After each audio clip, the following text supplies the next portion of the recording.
मंत्री होण्यासाठी त्यानं कारखान्याची वाट लावली, बाकीच्या सगळ्यांची वाट लावली.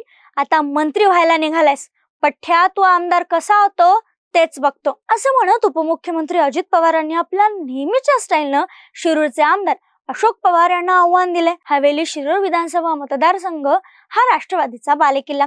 राष्ट्रवादीत फूट पडल्यानंतर पुणे जिल्ह्यातील राष्ट्रवादीकडे असणाऱ्या मतदारसंघातील प्रत्येक आमदारांनी अजित पवार यांना साथ दिली. मात्र शिरूर विधानसभा मतदारसंघातील अशोक पवार यांनी मात्र शरद पवारांना साथ दिली, तर शरद पवारांशी एकनिष्ठ राहिले. आता हेच अशोक पवार पुन्हा 2024च्या विधानसभा निवडणुकीत उतरण्याची तयारी करतात. अशात अजित पवार यांनी त्यांना चॅलेंज दिलं असलं तरी शरद पवार देखील इथं नक्कीच ताकद लावतील. तर कसं असणार आहे शिरूर हवेली विधानसभा मतदारसंघाचं गणित, चला पाहूयात. नमस्कार, मी संजना. टीओडी मराठीच्या आखाडा विधानसभेचा या स्पेशल सिरीज मध्ये आपलं स्वागत. 2009 पूर्वी हा जो मतदारसंघ होता तो बारामती लोकसभा मतदारसंघात होता, पण पुनर्रचनेत हवेली शिरूर विधानसभा मतदारसंघ झाला. त्यामुळे शरद पवारांना मानणारा हा एक मोठा वर्ग देखील इथे आहे. 2009 नंतरच्या निवडणुकांवर नजर फिरवल्यास बाबूराव पाचरणे विरुद्ध अशोकराव पवार अशीच लढत या निवडणुकांमध्ये पाहायला मिळाली. 2009 ला राष्ट्रवादीच्या अशोक पवारांना उमेदवारी देण्यात आली. त्यांच्या विरोधात अपक्ष म्हणून बाबूराव पाचरणे हे उभे होते, पण राष्ट्रवादीचे आमदार अशोक पवार हे निवडून आले. पुन्हा 2014 ला बाबूराव पाचरणे विरुद्ध अशोक पवार अशीच लढत झाली. पाचरणे भाजपकडून तर अशोक पवारांनी राष्ट्रवादीकडून निवडणूक लढवली. तेव्हा मात्र पाचरणे यांचा विजय झाला आणि अशोक पवारांचा पराभव. 2019 ला पुन्हा हाच कित्ता गिरवला गेला, पण पाचरणे यांचा पराभव अशोक पवारांनी केला. अशोक पवारांनी जास्त मतं घेतली आणि ते आमदार झाले. 2022 साली काशीनाथ पाचरणे यांचं निधन झालं. पाचरणे यांच्या निधनानंतर अशोक पवारांना फाईट देण्यासाठी विरोधकच उरला नसल्याची चर्चा होती. 2023 ला राष्ट्रवादीत फूट पडल्यानंतर अशोक पवारांनी शरद पवारांना साथ दिली.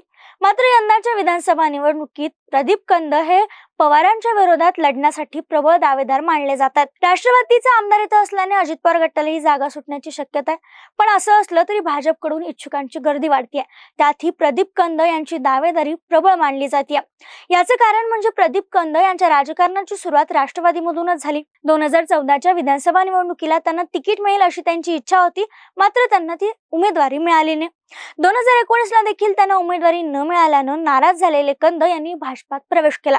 पण त्यावेळी भाजपकडून पाचरणे यांना उमेदवारी फिक्स झाल्याने त्यांना उमेदवारी देण्यात आली नाही. त्यावेळी ते अजित पवारांच्या जवळचे आणि कट्टर समर्थक मानले जात, पण ते सध्या फडणवीसांच्या जवळचे असल्याचं सांगितलं जातं.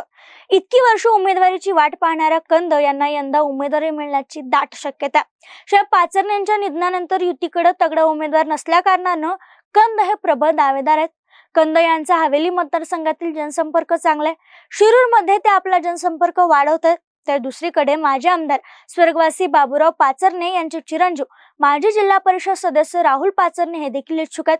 याशिवाय दादा फराटे, जयश्रीताई पलांडे हे देखील इच्छुक आहेत आणि ठाकरे गटातील ज्ञानेश्वर पाटील देखील तयारी करतात. शरद पवार गटात प्रवेश करून निवडणुकीसाठी ते दंड थोपटतील असं बोललं जातंय. मग अशोक पवारांचं काय, हा देखील सवाल आहे.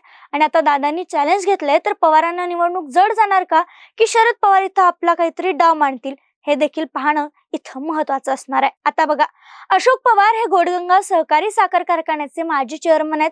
सहकाराचा आणि राजकारणाचा तसा अनेकदा संबंध येतो, पण सध्या हा कारखाना बंद पडला. त्यावरूनच कारखाना बंद असण्याचं खापर अशोक पवार आणि अजित पवार एकमेकांवर फोडतायत.